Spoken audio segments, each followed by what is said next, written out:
Best practices to safely store and share data. When collecting data, your organization needs to plan how to store and share data safely and securely. I'm Tiffany Waits, a survey expert from Mathematica. I'm here to walk through best practices for safely storing and sharing data. Organizations offering SRE programs might collect data about sensitive topics, such as sexual activity. Telling youth that the information they share will be kept safe and secure can help youth feel they can answer questions honestly and improve the accuracy of the data collected. Organizations can set up clear protocols and procedures to maintain confidentiality and comply with standards for ethical data collection, such as those required by an institutional review board. You can maintain data confidentiality by securely storing all collected data. This can include paper or electronic survey data, notes from interviews or focus groups, and personally identifiable information, or PII. PII includes information that could identify a specific individual, such as name, school, address, or phone number. For example, someone might be able to identify youth who completed a survey if they see their name and school address information. Access to data and PII should therefore be limited to 1 to 2 key staff members who receive training on how to handle sensitive information. People who directly interact with youth participants should not have access to data collected from those youth. Storing paper data, such as hard copy surveys, and storing electronic data, such as data from a web survey, require different considerations for keeping the data safe. Hard copy data should remain in a securely locked filing cabinet or other locked storage when it's not in use.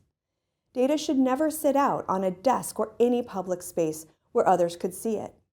Access to the locked storage should be limited to staff members trained to handle sensitive information. All digital or electronic data should be in password-protected files accessible only to those who need to manage or use the data.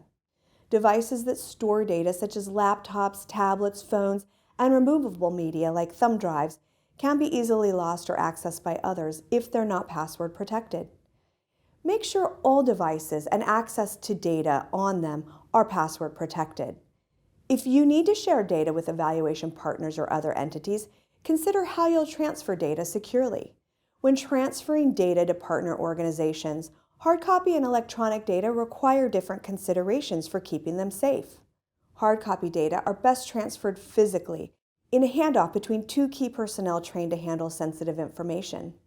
If mailing is necessary, use a reliable delivery service and tracking numbers to ensure the materials are sent and received as intended.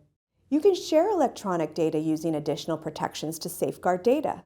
One method to share electronic data is to use a shared password on a protected network drive. That is a shared drive only accessible to specifically trained staff. Another method is using an encrypted file transfer, making data unreadable when sent over the internet. Never send emails or texts or leave voicemails containing PII. For example, staff should not use email to discuss the names of youth who have not completed program surveys.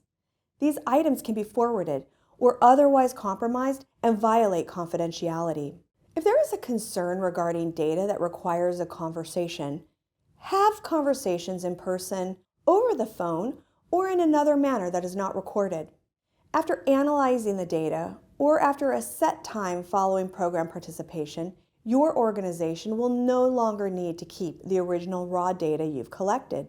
At this point, you should dispose of data effectively and completely. You should shred all paper files with PII.